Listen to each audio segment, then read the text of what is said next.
بسم اللہ الرحمن الرحیم۔ عزیز طلباء، اسلامیات لازمی میں پہلے چیپٹر میں آج ہم دوسرا عقیدہ پڑھیں گے، عقیدہ رسالت۔ عقیدہ توحید کے بعد جو سب سے اہم ترین عقیدہ ہے وہ عقیدہ رسالت ہے۔ رسالت عربی زبان کا لفظ ہے جس کا معنی ہوتا ہے پیغام پہنچانا، پیغام دینا، اور اسی سے ایک لفظ بنتا ہے رسول، جس کا معنی ہوتا ہے پیغمبر، پیامبر، پیغام دینے والا یا پیغام پہنچانے والا، جس کو قاصد بھی کہہ دیا جاتا ہے۔ عقیدہ رسالت کا اصطلاحی اور شرعی مفہوم یہ ہے کہ رسالت سے مراد اللہ تعالیٰ کا پیغام ہے، جو پیغام اللہ تعالیٰ اپنے برگزیدہ انبیاء پر نازل کرتا ہے، اور رسول سے مراد وہ برگزیدہ اور اللہ تعالیٰ کی منتخب کردہ ہستی ہوتی ہے جو اللہ کا پیغام آگے بندوں تک پہنچاتا ہے۔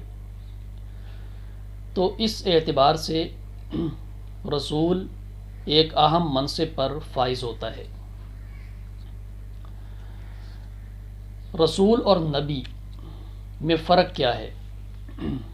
عام طور پہ یہ سوال پیپر میں آتا ہے کہ رسول اور نبی میں کیا فرق ہے؟ کہ نبی وہ ہے کہ جس پر اللہ تعالیٰ کی طرف سے وحی تو نازل ہوتی ہے، مگر اسے اللہ تعالیٰ کوئی نئی شریعت یا کتاب عطا نہیں کرتا، بلکہ وہ پہلے ہی کسی نبی کی کتاب یا شریعت کو آگے پہنچاتا ہے۔ جبکہ رسول وہ ہوتا ہے کہ جس پر اللہ تعالیٰ کی طرف سے وحی بھی اترتی ہے اور اسے اللہ تعالیٰ ایک نئی کتاب یا نئی شریعت بھی عطا کرتا ہے۔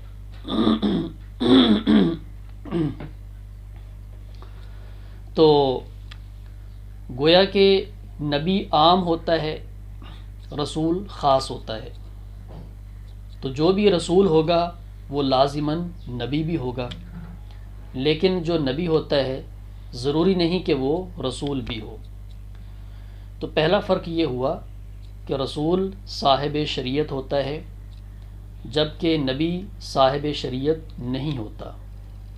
دوسرا فرق آپ یہ بھی اس میں ایڈ کر سکتے ہیں کہ جو اللہ تعالیٰ کا رسول ہوتا ہے اس پر کوئی بندہ غالب نہیں آ سکتا، یعنی اسے کوئی بندہ قتل نہیں کر سکتا، جبکہ جو نبی ہے اس پر کوئی بندہ غالب آ سکتا ہے یا اسے قتل کر سکتا ہے۔ تو یہ نبوت اور رسالت میں جو ایک فرق ہے اس کو آپ نے ذہن میں رکھنا ہے۔ تیسرے نمبر پہ آج کے اس سوال میں جو بات ہے وہ ہے کہ نبوت اور رسالت کی ضرورت اور اہمیت کیا ہے، یا عقیدہ رسالت کی اہمیت کیا ہے۔ تو عقیدہ رسالت اہم ترین عقیدہ ہے۔ اس کی وجہ یہ ہے کہ رسالت کے بغیر یا نبی اور رسول کے بغیر اللہ تعالیٰ کی معرفت حاصل کرنا ممکن نہیں ہے۔ اس دنیا میں اللہ تعالیٰ نے مختلف لوگوں کو مختلف صلاحیتیں عطا کی ہیں۔ مثال کے طور پہ کوئی ڈاکٹر ہے، انجینئر ہے، پروفیسر ہے، اور طرح طرح کے لوگوں کے پاس صلاحیتیں ہیں، مہارتیں ہیں، پیشے ہیں، ہر بندہ کام کر رہا ہے۔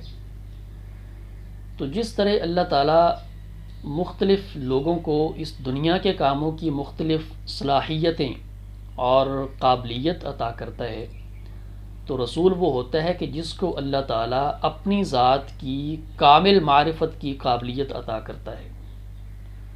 تو رسول کے پاس یہ قابلیت ہوتی ہے کہ وہ اللہ تعالیٰ کی معرفت مکمل طور پہ اپنے پاس رکھتا ہے۔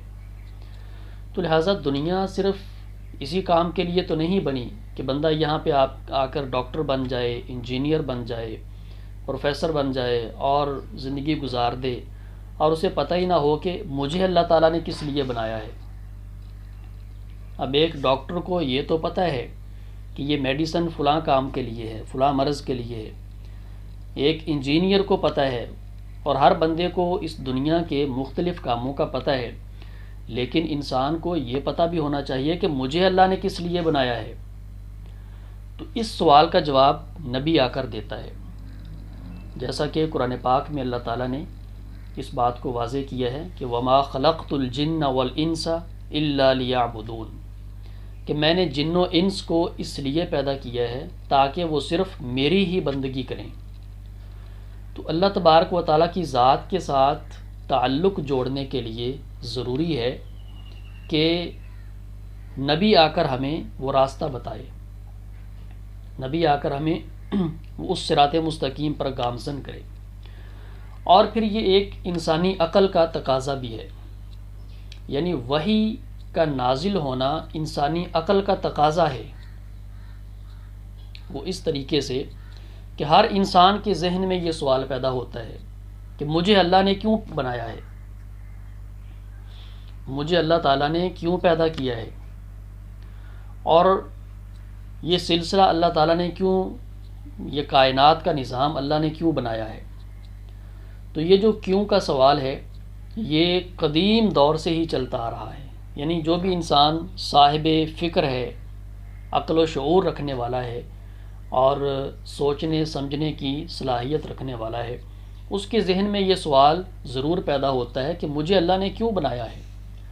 اب اس کیوں کا جواب بہت سارے فلسفیوں نے دیا ہے، دانشوروں نے دیا ہے، اور بڑی بڑی اس پر بحثیں موجود ہیں، کتابیں موجود ہیں کہ انسان کی تخلیق کا مقصد یہ ہے، کائنات کی تخلیق کا مقصد یہ ہے، اور اسی سوال کا جواب انبیاء نے آ کر دیا ہے، جیسا کہ قرآن پاک میں آتا ہے کہ افحسبتم انما خلقناکم عبثا وانکم الینا لا ترجعون،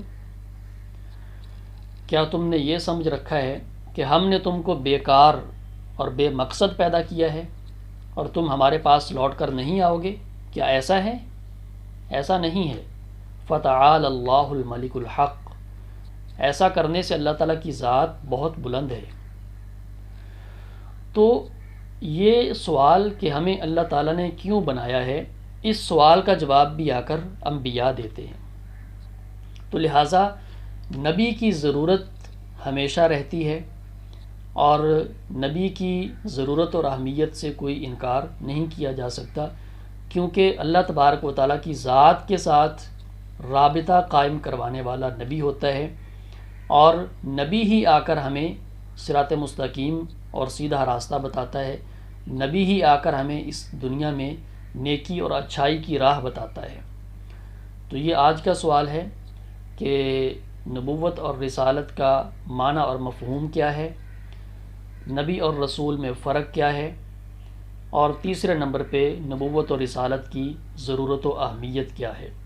اس کے بعد ہم پڑھیں گے کہ نبی اکرم صلی اللہ علیہ وسلم کی خصوصیات کیا ہیں۔